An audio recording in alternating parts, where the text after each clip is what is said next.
Hi, I'm Rainer, and welcome to my train room. Another budget freight car video. Here I have a couple of tank car kits. One of them is an Athearn Blue Box kit, and the other one is one of these Roundhouse kits. And I've picked both of these up at train shows along the way, somewhere in the last year. Both of them somewhere between $5 and $10 a piece. I don't remember anymore the prices on them, but they were pretty cheap. So anyway, what I thought I would do is I was going to assemble both of these cars and upgrade them with metal wheels. I have some KD metal wheel sets, and then I will also put KD metal knuckle couplers on them and properly weight them down to the NMRA specs to make sure that we end up with a couple of good running tank cars. So I think I will start with the Athearn Blue Box first and go through it, assemble it, and then I will switch over to doing the Roundhouse. And if I have time, I may do some weathering on them as well. Like I've mentioned in previous videos, if you want to get into model railroading, it doesn't need to be expensive, especially if you can get into going to train shows or estate sales or anything like that. You can pick up some of these inexpensive cars for $10 less a piece, and you can pick up some locomotives for really good prices. And with just a little bit of work, they can be made to be really nice running cars. Anyway, with that said, let's get to building a car. So the first thing I'm going to do before I even start assembling it is figure out how much weight I need to add to the car. And the NMRA specifications say that a car should be a starting weight of 1 ounce plus a half an ounce per 1 inch of car length. So first thing I'm going to do is measure what the length of this car is approximately. So from the outside to the coupler pocket on this end to the other end is about 6 inches. So half an ounce times 6 is 3 ounces plus the additional 1 ounce at the beginning. So it's 1 ounce plus 3 ounces. So this car, once assembled with the weights in it, couplers, wheels, and everything, should weigh 4 ounces according to NMRA specs. So let's see how it does. So again, like I said, it's 1 ounce of weight as a base starting point plus a half an ounce per each 1 inch of car length. So 6 inch car, it's an additional 3 ounces of weight for a total of 4 ounces. So what I'm going to do is start up my scale here. And what I'm going to do is zero it with the empty box on it to make it easier to weigh. Okay, so it's zeroed with the box. I will throw a couple of couplers and springs in there just to begin with, because I know that's what I'm going to use for KD axles and wheels, the frame of the car, this, the body of the tank with the metal weight. And let's see what else we have here. Plastic wheels are going to go into the scrap wheel pile. Plastic couplers don't weigh much, but I will take them out because I'm not using them. And everything else in here, all the screws and the other detail parts, can go into the box. And we are at 2.6 ounces out of the 4 that's recommended. So that's a pretty light car. So it's supposed to get up to 4 ounces. And what we have here is 1/4 ounce weight. So I need to add another 1.4, so 1.5 ounces. So I'll need 6 of these, theoretically. And if I put that in here, we are at 4.178 ounces. So we're at just a little over 4 ounces. That's what I'm going to end up using in there. The weighing is done. We're done. That should bring us to just over the 4 ounce weight. So now it's time to start assembly and see what we can do. So these Athearn Blue Box cars are usually pretty easy to assemble. I'm going to put these other couplers and wheels in this box and set them aside so I don't dump them. These are all the metal railings. I'll put them in one box here. Just kind of go through, figure out what I'm doing. So here I'm just going to install the metal axles into the trucks. the metal wheels just don't pick up dirt the same way, and they just have a lower rolling resistance. And they just sound nicer. Basic improvement on all of the cars when I build them. It's interesting is these two trucks in this box are not the same. So I'm going to have to see how they fit, because it looks like somebody has maybe switched parts around. Now I need to figure out how I'm going to attach these weights. I need them in the car, but that actually isn't a flat surface to hold the weights on. It looks like somebody's glued this on, maybe. I'm just putting a little bit of super glue in here to hold the weights in place, and I'm just going to let it dry for a bit, because it's not a flat surface, so the double-sided tape is not really making a lot of contact. I don't want these moving around once the car is assembled and I'm rolling down the track. So I'm just going to leave it, let it sit, let the glue harden up a little bit, and then I'll continue with the assembly. So this is now set for a little while. I'm going to start assembling the car, just removing some burrs from the plastic here on the ends that would prevent it from sliding together properly. And let's see how this fits. Looks like somebody had started to assemble this car before, but never finished it for whatever reason. Let's get my foam cradle out so it doesn't roll around while I'm trying to put things together. So what you can do with these, if you are confident in your assembly, is you can use a little bit of glue on them. And I'm going to do that just because I don't want things popping apart. So what I'm using right here is some MEK, methyl ethyl ketone. It's basically a solvent that will weld the parts together. Just want a small drop of it here to hold the parts until they set. Just want a small drop in here, and it just kind of melts the two pieces together so they won't separate. And the MEK just wicks into the joint, temporarily dissolves the two parts, and then it solidifies into essentially one piece of plastic. Put the cap on this because I don't want it to spill. That's how I lost all the yellow lines on my green surface before. Again, like everything when you're doing these, make sure you stop, test things, make sure they all fit together. And the way this works is you need to get the couplers in and then put this frame on. And this would be the time to check the instructions to make sure I put it on the right way around. Next step, couplers. These things are a bit of a pain because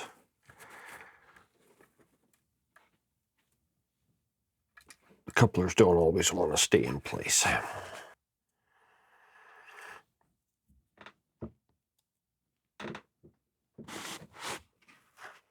So the bottom frame kind of snaps together a little bit, so you can use that to hold it together. And then remember when you're putting the couplers on that because you have it upside down that you want the trip pins, these that are normally hang down from the couplers, to be pointing up because it's upside down.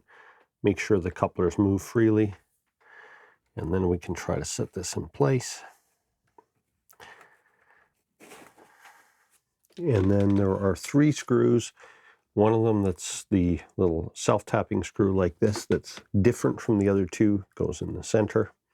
Tell this is old kit because they're all a little bit rusty.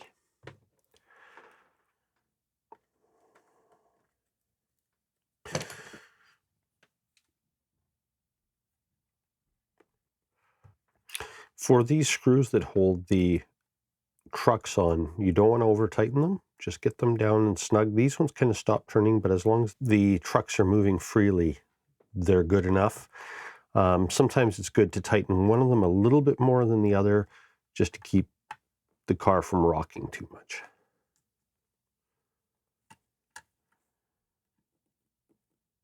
And both of these, there was a little bit of plastic flashing kind of on the top of the hole, so I just used the end of a Phillips screwdriver to kind of ream it out of there, and then the screw would start. So that truck is feeling a little bit stiff, so I'll back it off until it rotates freely. And that should be it to make it a running car. So next step, if you're building cars, good idea, pick up one of these KD coupler height gauges. It's an amazing little tool. You can run it in there and just check to make sure the couplers are at the correct height. This one is perfect on that end. Most of these blue box cars, they end up working out okay. And the same thing with this end. Perfectly lined up with that, so we know we shouldn't have a problem. And if you make sure that all of your cars are at the height for the gauge, you shouldn't have an issue. It also has this metal plate at the bottom that the trip pin should just clear that and not get caught. So that's another good thing to use on these height gauges. And you want to make sure that it's above that metal plate. So this end is rubbing it a bit. This one is clear. So I'm going to bend this up. I picked these up, these little pliers on Amazon. They work quite well for things like this. And what I can do is go in here and just put a bit more of a bend in the coupler pin and try to make sure that it doesn't rub a little bit more. And what I'm doing is by putting it in there like that, it just helps me bend it up a little bit. Okay, the height looks good. And it's moving freely. Get the dog hair out. We have a dog, and dog hair is everywhere. These have rails that go all the way across, all the way around, and they also hold the ladders in place. So just need to know how they work. So I will just try to hang the ladders on here to begin with and see if that works for me to get them in.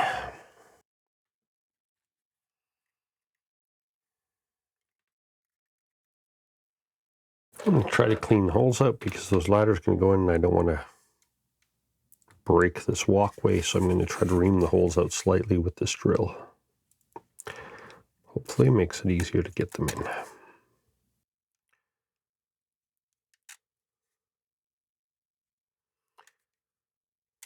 And that did the trick. And then the railing just fits into these little notches all the way around. And if I remember correctly from doing these before, sometimes this second one is trickier to get in because you also have to get the ladder in at the bottom without popping everything else out.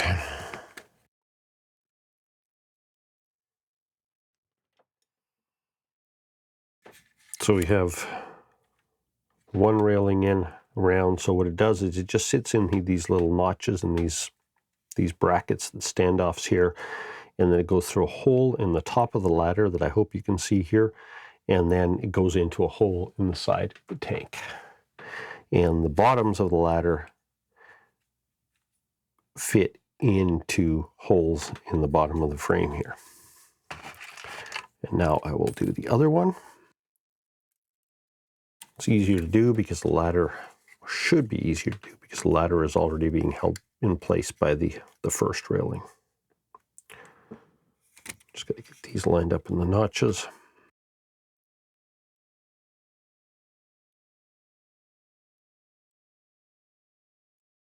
And the railings are in. Now, what I found is sometimes if they try to pop out too much, I will push them in and then put a little drop of super glue on them to make sure they kind of stay in where I want them to, but we'll see how they work. Because they kind of fit into these holes, but they don't always stay where you want them to stay. There will be a brake stand that goes over here somewhere, and then a brake wheel that goes on that I will kind of try to get into place, and then put a drop of MEK on it so it doesn't move. This MEK can't be used for gluing the railings on. It's only good for gluing two of the same kind of plastic together. And the last thing is these 4 placard holders. There are holes there, but they are very small, so I'm going to try to enlarge them a little bit, make it easier.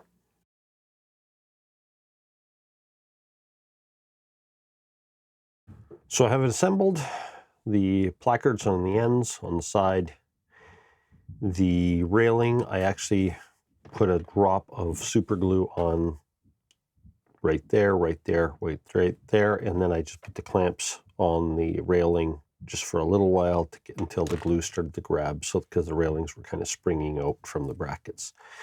And beyond that, it's assembled. Now this box, again, because I got it at a train show, you never know what's happened to it. Somebody had already had it apart and things like that. So like the box open, and there was these extra 2 little railings. And I don't even know that they're for this kit because there's nothing on the drawing to indicate that they're supposed to go there. So, and I can't see any place where they fit. So unless somebody has some other idea, I can't see any place to put them on here. So they're not going on here. Anyway, that car, other than possibly some weathering, is ready for the layout. And so now I'm going to pull out the other car and see how that one goes. And with this one, we will do the same thing, except I will use this box for weighing it. And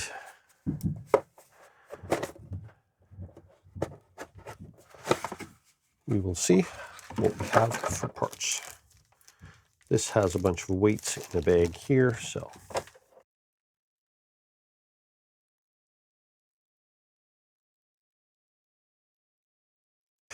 Pop the original wheels right out because I'm not using them anyway, and I will be using the metal wheels, the KD metal wheels on it. So let's pop these out. And I might as well, at this point, just put the metal wheels in it right away because that's what I'm going to be using. Let's turn it on. Make sure that's zeroed. And we will start putting parts in there.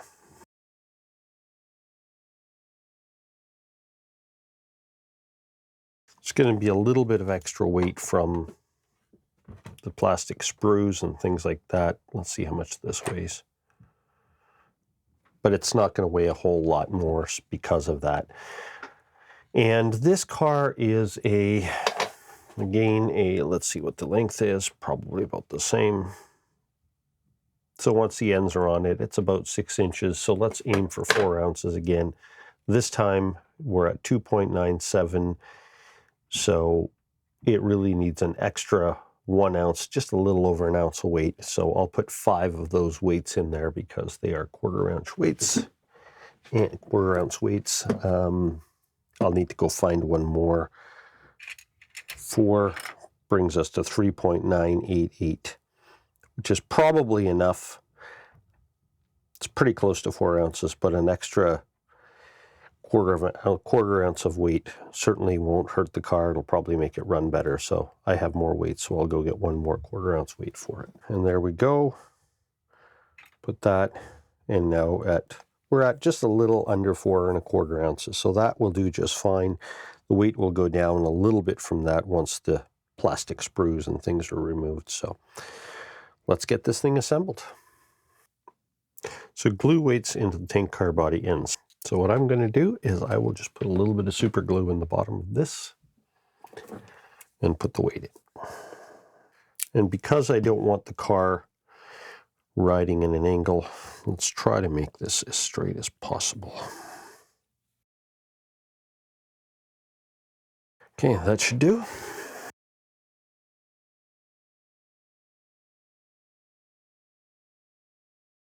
And then I will attach the rest of the weights to the bottom panel here. And again, we'll use a little bit of super glue because these weights have a flat bottom and they're on a curved surface, so the glue is, the double-sided tape is not going to grab very well.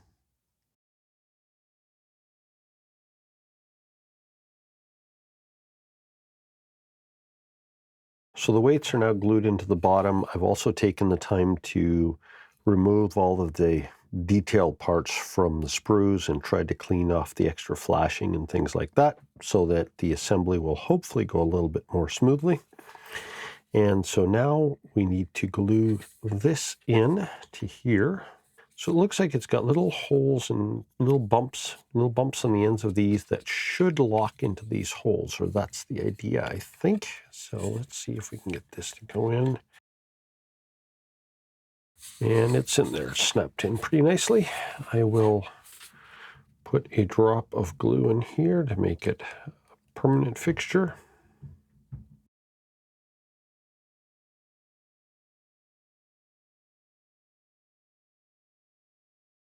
And now, let's see if there's any difference. It doesn't appear to be any difference other than one end has a brake wheel. So these line up here. That should make it relatively permanent. Just a little bit of the glue on there, the MEK on there, and then just push it in and it should just glue it in place. It says clean out placard holes located above coupler screw. There's a very small hole right there. It's a little bit hard to see, so let's just clean it out. So once again, as we did with the other one, remember that the coupler pin needs to point toward you because you're looking at the bottom of the car, and then we will put the cover on.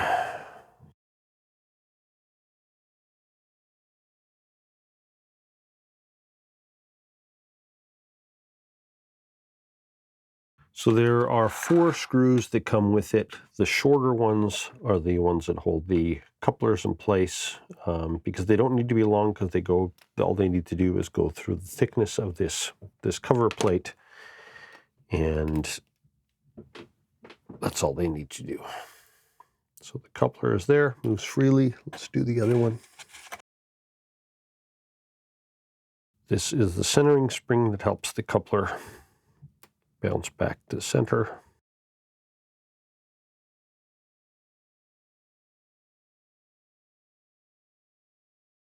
I think if I flip this cover plate over, it'll actually be, I want to put the smoother side down because there's just a little bit of bumps on the one side of the plastic. Glue saddles, so I think that's these guys, onto tank car bottom. So there's locating pins for it. So let's do that. Go on here. These are the saddles, the curved parts.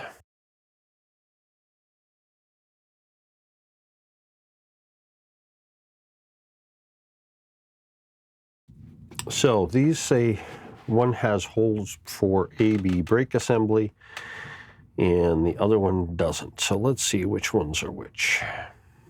Yes, so this has the parts for all the brake parts, and that needs to go on to the end that has... It appears that on this tank car, both ends are the same, even though it says that B is the one that has brake wheel housing holes and this one doesn't, but this has holes on both ends. So I am not quite sure what the issue is here, but it is what it is.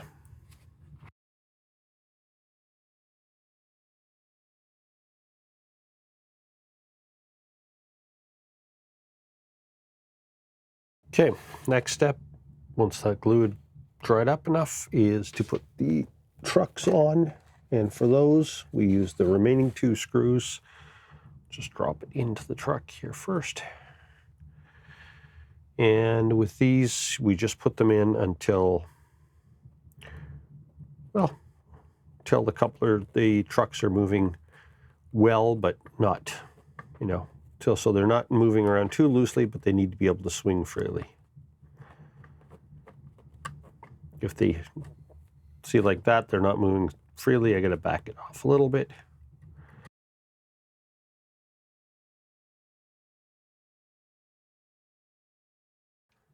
Okay, so at this point, theoretically, we should have a functional train car.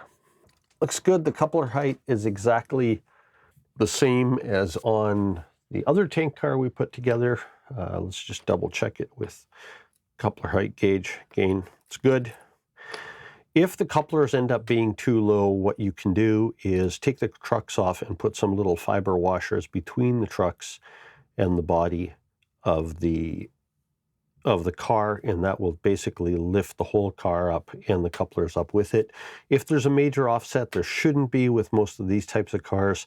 You can get couplers that are either underset or overset so that the shaft going into the car is either up or down, so it'll move the coupler up or down correspondingly.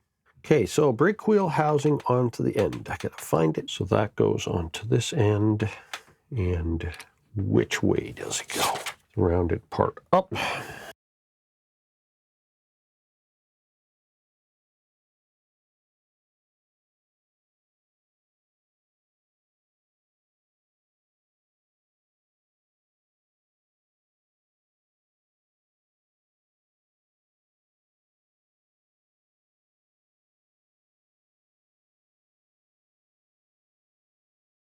Now for these railings, it only makes sense to put them in like that, but I need to, for the railings, I need to actually use super glue for that because the MEK will not work on gluing metal to plastic.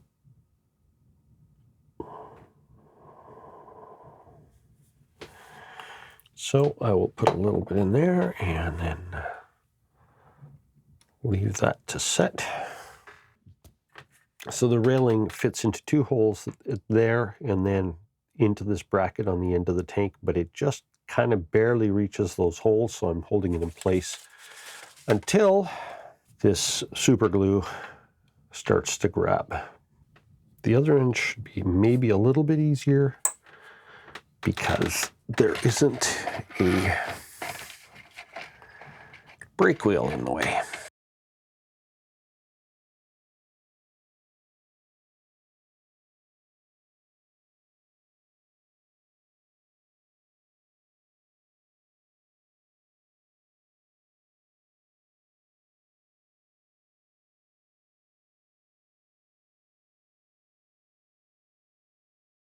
So you'll notice as I work here, I have a number of tools that I'm using, and one of the kind of the critical things you need in model building is a good pair of sprue cutters, and then you will need a couple of knives. So a small hobby knife like this is good for small stuff, and then I always find that one of these knives with the break-off blades that you can keep a nice sharp blade is great for a lot of general purpose cutting. You'll notice that I have a couple of these. These are called this is called a pin vise, and with these you can put a small drill bit in. So I have this one for smaller stuff, and then I have this guy. And this one actually is kind of cool because if you go like this and you put it on something and you push, it actually spins. So let's see if I can put it in against something like this. You can see how it turns when you push down, which can be kind of nice, but I rarely use that function. I just kind of turn it and the end of it swivels so you can kind of spin like that. So those are really good for cleaning out holes or drilling holes, especially if you pre-paint a model and paint gets in the holes, you need to clean them out. So they're really good to have. And occasionally I've had models where there were holes missing, that there was supposed to be a hole and there was nothing in the mold. Good set of small screwdrivers with slot and Phillips and whatever you can get are really useful. Something to measure with. I'm using, this is medium, and that's thick viscosity super glue, CA, cyanoacrylate, I think it is. And then this is MEK from Model Builder Supply. I think they've closed down by now, but it's just works as a solvent to melt the things together for solvent welding if you're using styrene to styrene. And of course, a number of tweezers. I have a whole bunch of them. I'm just using this one so far here today, but having a pile of different types of tweezers is really helpful, and occasionally some small clamps. Just all useful tools for building these models, because you need to be able to do something. You're at least for me, my fingers are a little too fat to be able to get precision work done. I believe this cover is supposed to have a hole in it because there's a pin and there is no hole in it. So let's see. And this is where the drills come in handy, because it seems to me that they, yes, there is a hole right there. You'll see this happen frequently on models when they do it and the holes are not totally cleared out. There's a little bit of flashing or plastic in there, and then suddenly parts don't fit. So that's the other thing that's good to do, is always test everything and make sure it's going to fit before you put glue in there, because it can make a huge mess if you don't.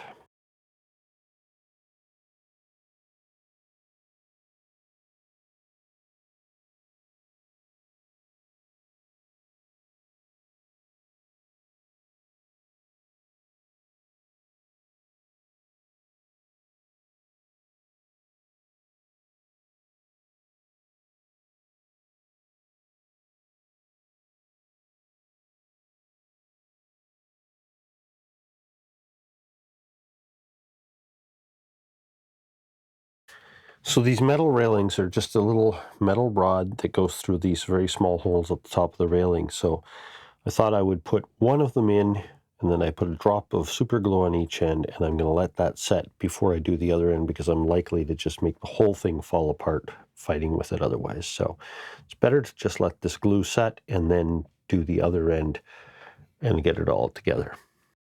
So the instructions are not totally clear about what to do with this wire, this kind of railing on the side. So I think I figured out what to do. It seems to work. So now I will show you what I did. So the first thing is, this wire shows it goes across, and then there's these 4 brackets or whatever that hold it out. But it shows the wire here going across straight and then into this hole, but it doesn't show any bend. But obviously a horizontal wire can't go into a vertical hole without a bend. And also I checked that these wires are longer than they need to be for this run. So what I did was I put a small, maybe 1/8 of an inch long section that I just bent down at about a 90-degree corner, 90-degree angle, and that seemed to work. Did that on one end. And then I take all of these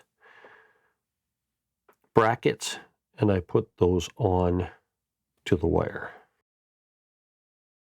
Once I get these on, I'll show you which way I discovered that works.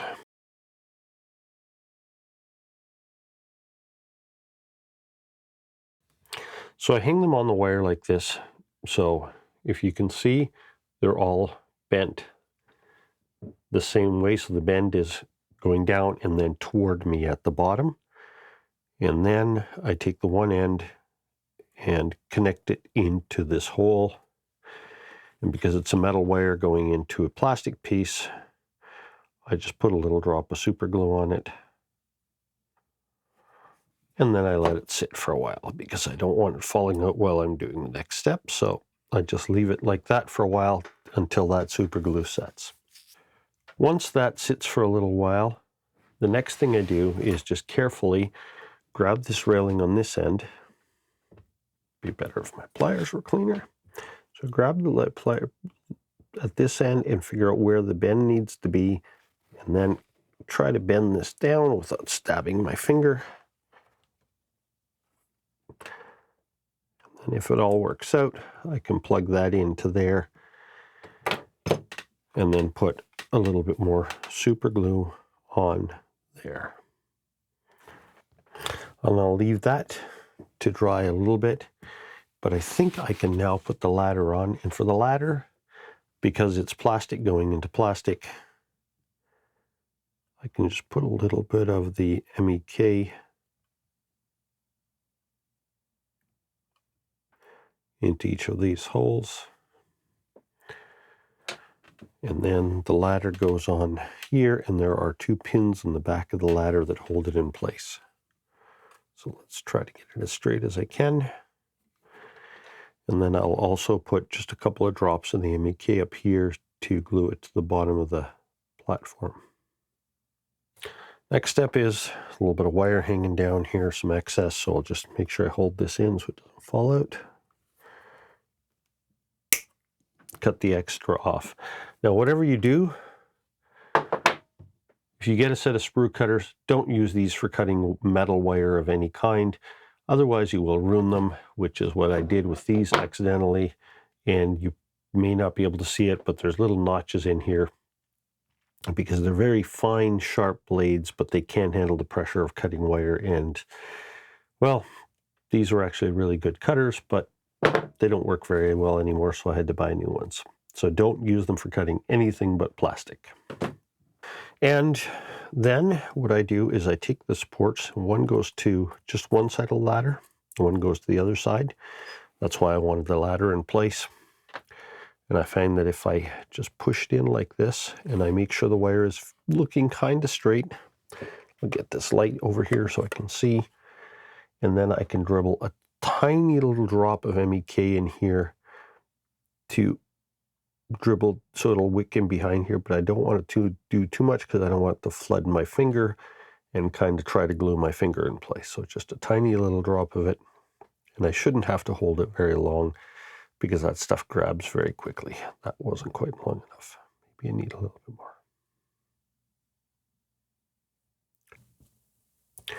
Okay, and then I will take this one and move it to about the midpoint here somewhere. And the same thing.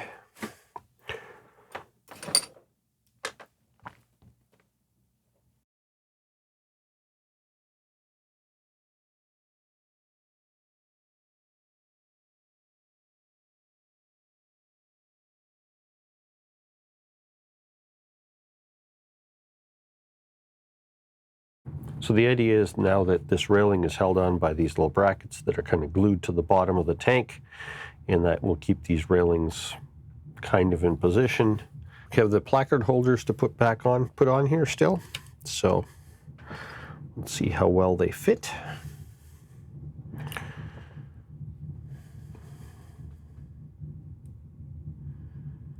If I can get them in the holes, then I will just drop a little bit of MEK on them to get them to stay.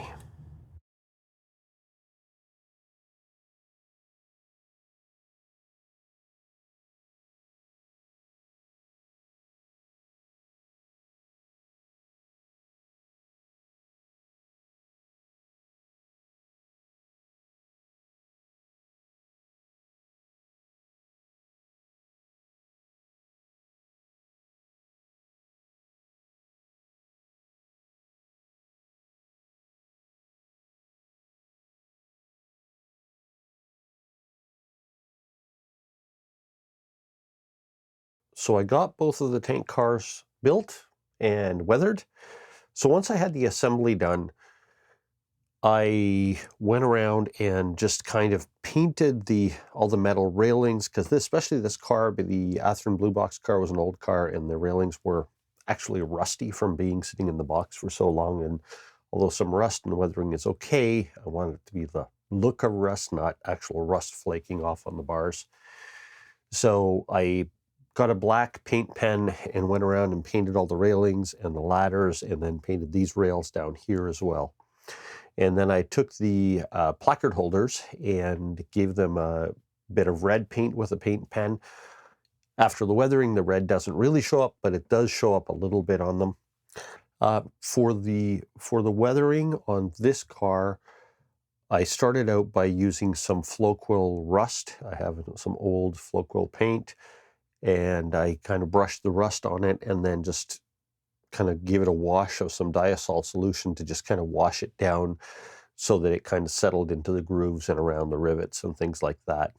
And on this one, on the platforms on the end and on the ladders and things like that, I gave it a little bit of the diasol. I think it was Grime or something else, one of the other lighter colored ones.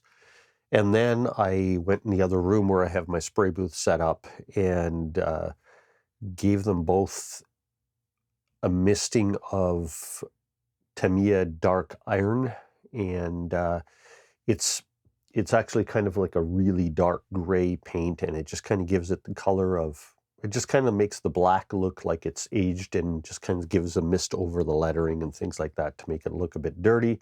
And then both of them got some Tamiya flat brown sprayed on them as well to add a little more dirt and kind of a rusty look to them. And the Tamiya paints, I dilute them heavily with isopropyl alcohol so that when I spray them, they don't just obliterate all of the writing and the lettering on it. I don't want to give it a coat of gray or black or brown paint. I just want to give it a bit of a misting of it so it makes it look like accumulated dirt. So I did that with both of them, and they're both ready to go. I've got them sitting here in my train, and they run really nicely on the tracks. And again, both of those are under $10 cars, plus the cost of metal wheels and couplers, but very affordable. And with some weathering, they don't look so much like cheap cars. The Athearn Blue Box was really a pretty easy assembly. They always are. This one had a lot more small detail parts to put on it. Putting the railings down here and stuff was a little bit more finicky because they're smaller parts. But overall, both of them are very easy to assemble. And if you're looking for train cars for your layout and you don't want to spend a lot of money, just look around at train shows. And sometimes train shops have sections where they have these old kits, and you can pick them up sometimes for some really good prices. Like both of these cars were somewhere in the $5 to $10 range. So if you're looking for train cars, just remember you don't have to spend a lot of money on the brand new ones that are ready to run if you want to do a little bit of work on them. And especially with a little bit of weathering on them, they end up looking like a pretty good train car. And the metal wheels and better couplers make them run better as well. Anyway, hopefully this is helpful to anybody that might be looking for some cheap train cars or might have one of these kits on the shelf, give you a little bit of an idea of how they go together. As always, thanks for watching. See you next time.